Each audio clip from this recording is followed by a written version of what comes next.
आप सभी को मेरा नमस्ते। लॉ नामा के इस एपिसोड में मैं सीमा सिंधु आपका स्वागत करती हूँ। आज का मेरा एपिसोड ऑफ द लीग है। आज मैं लीगल इशू पर बात ना करके हरियाणा के इलेक्शन रिजल्ट्स पर बात करूँगी, क्योंकि कुछ साथी चाहते थे मैं इस पर अपने विचार व्यक्त करूँ। हरियाणा के रिजल्ट्स को Jat versus non Jat polarisation का फैक्टर बताया जा रहा है। ये कम्प्लीटली फॉल्स नैरेटिव है जाटों को आइसोलेट करने के लिए। हरियाणा में 29 ऐसी सीट हैं जिनको जाट डोमिनेंट कहा जाता है। उनमें से 18 पर बीजेपी को जीत हासिल हुई है, 9 पर कांग्रेस और 2 पर आईएनएलडी। अगर Jat versus non Jat polarisation complete होता तो बीजेपी के लिए वहाँ से 18 सीट निकालना इम्पॉसिबल था। जाटों ने भी बीजेपी को वोट किया है, इसमें कोई डाउट नहीं है, और ये नंबर्स मेरी थ्योरी को जस्टिफाई करते हैं। तो कृपया एक पर्टिकुलर कम्युनिटी को आप इस तरीके से मेलाइन ना करें। देन व्हाट वेंट रॉन्ग, मैं अपने ओपिनियन में जो फैक्टर्स रहे हैं वो जल्दी आपके लिए समराइज करूँगी। कांग्रेस का मेन प्लान था जवान, किसान और पहलवान। सबसे पहले हम बात करते हैं किसानों की। 2020 और 21 में जो किसान एजिटेशन हुआ वो धीरे धीरे फिजल आउट हो गया था। उनके अपने नेता जो थे वो एरोगेंट हो गए थे, और जो उनकी जो हट थी और जो उन्होंने नेगोशिएट करने में जो हट दिखाई, उसके बाद उसका उनको काफ़ी नुकसान हुआ। और प्लस जो रोड ब्लॉकेज हुआ उसकी वजह से जो आम जन थे उनको परेशानी हो रही थी, तो वहाँ पे भी किसान एजिटेशन को काफ़ी नुकसान हुआ है। और धीरे धीरे उसमें टिकैत, योगेंद्र यादव और बाकी जो पॉलिटिक्स रिलेटेड पर्सनालिटी थी, जब वो आई तो वो धीरे धीरे अपनी ही मौत मर गया। जब भी कोई जेन्युइन इशू पॉलिटिसाइज होता है तो उसमें कोई दो राय नहीं है कि वो धीरे धीरे अपने आप फिजल आउट हो जाता है। तो जेन्युइन इश्यूज़ को पॉलिटिक्स से बाहर रखें तो ही वो इशू जो है अपनी कंक्लूजन तक पहुंचता है। इसी तरीके से आप विनेश का एग्जाम्पल लीजिए। जब तक विनेश का केस सेक्सुअल हरेसमेंट तक लिमिटेड था, सब लोगों की उनसे सहानुभूति थी, इवन बीजेपी के लोगों की उनसे सहानुभूति थी। बट जैसे ही उन्होंने ओलंपिक मेडल मिस किया और उन्होंने सभी को एक डंडे से हाँकना शुरू किया कि नीता अंबानी कुछ कर सकती थी, मुझे लॉयर्स की अच्छे से हेल्प नहीं मिली, पीटी उषा फोटो op के लिए आई थी, तो वो जो सहानुभूति थी विनेश के साथ वो कहीं ना कहीं फिजल आउट हो गई। और लोगों को लगने लगा कि इस मैटर को पॉलिटिसाइज किया जा रहा है, और लोगों ने इसकी ट्रुथ को कहीं ना कहीं शायद हो सकता है कि डाउट करना शुरू किया।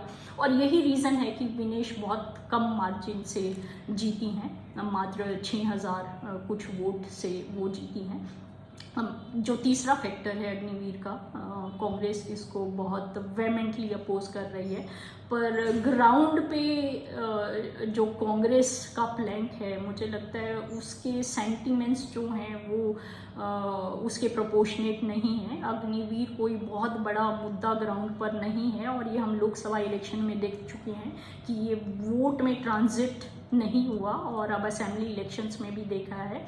आज ही मैं एक पंजाब के नेता से बात कर रही थी, वो मुझे बता रहे थे कि जहाँ जहाँ भी वो जा रहे हैं और उन्होंने लोगों से बात की तो अग्निवीर के अगेंस्ट बहुत ज़्यादा लोगों में विरोध नहीं है। और आप जानते हैं हरियाणा पंजाब जो है वहाँ से हर घर में किसान और जवान दो ही प्रोफेशन काम करते हैं, तो दैट मीन्स कि ग्राउंड पे जो सेंटीमेंट है वो कुछ अलग है, और शायद कांग्रेस उस सेंटीमेंट को नहीं पढ़ पाई, और they are being rebel without a cause on this issue. इसके अलावा कुछ कॉम्प्लेक्स फैक्टर्स हैं विच वेंट रॉन्ग।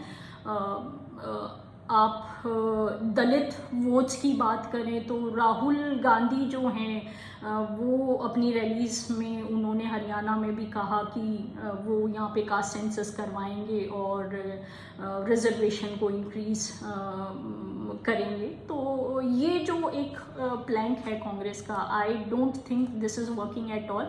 अगर ऐसा होता तो दलित वोट इस तरीके से बीजेपी को शिफ्ट नहीं होता।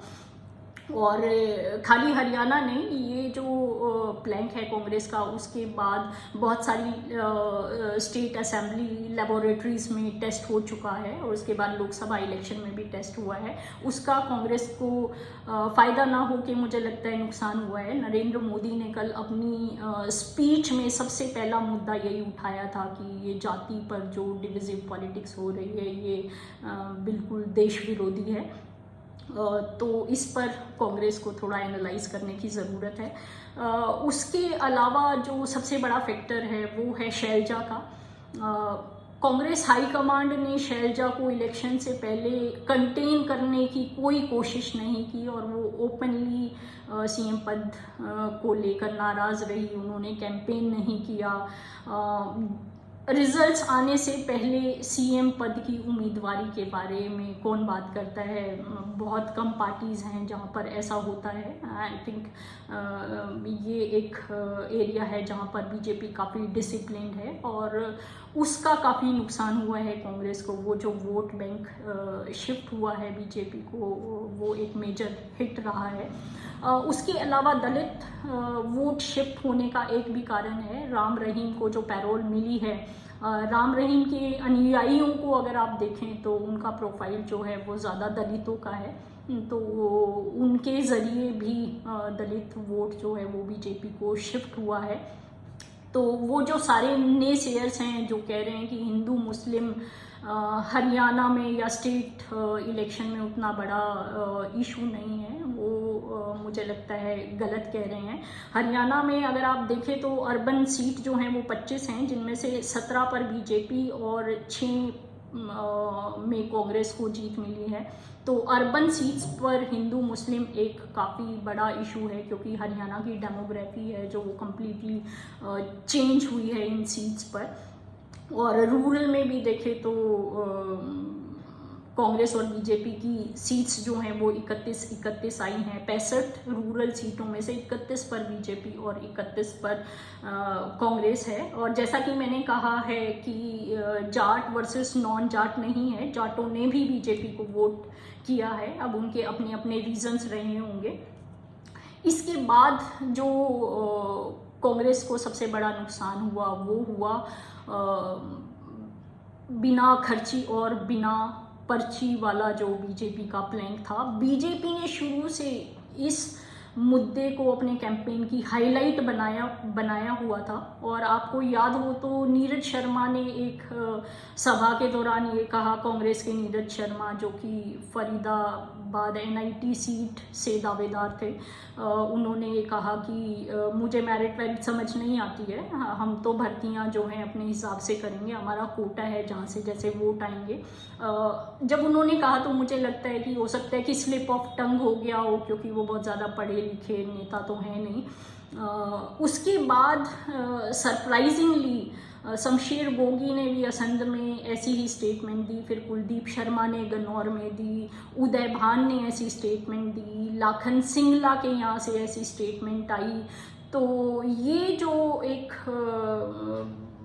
इशू था वो कहीं ना कहीं कांग्रेस ने रिबट नहीं किया, सीनियर लीडरशिप ने आके कहीं पे भी इसको रिबट करने की कोशिश नहीं की और इसका कांग्रेस को बहुत ज़्यादा नुकसान हुआ है। आप देखिए ये पांचों कैंडिडेट जो हैं वो अपने एरिया से हारे हैं, अपनी सीट ये पांचों कैंडिडेट हार गए हैं।